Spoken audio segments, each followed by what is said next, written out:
My name is LaTonya Jones, and I am 30 years old. I waited 5 long years on the transplant waiting list, and I recall the day very clearly when I received the call to come to UNC.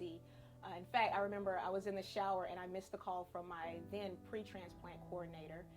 And I got out the shower, I saw I had a missed call, and immediately I thought, oh, my labs must be out of whack, or there's some kind of emergency that has taken place. So I called him back. I listened to the voicemail and he said, call me back immediately.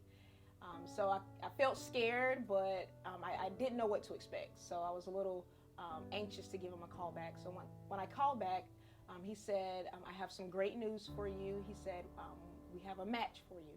But at the time, I was second on the list. So there was someone else who they had to test. And the person who was number one on the list was sick and had an infection. And as you know, if you have an infection at the time, you cannot be transplanted. So he said that he was going to call me back and he was going to let me know if I needed to come to UNC.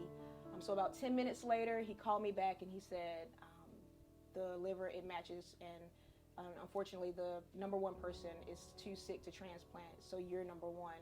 So he said, get there immediately. So I paused because I didn't know how to react, but I was so grateful because I remember just waiting those 5 years, and I remember all the prayers that people and all the encouragement and the support that I received. And so I told my parents, and they were very, very excited. So he said, eat your last meal. And so I didn't know what to think. So I just went in, I just started eating everything. I had like pickles and ice cream. It was pretty intense. So about 3 o'clock, we loaded up the car and we went to UNC, and that's when I went to the emergency room, and they said that they were going to hold me in the triage to do blood work, and that's when the process started. If I could let people know what organ donation has meant to me, it has really been the difference between life and death.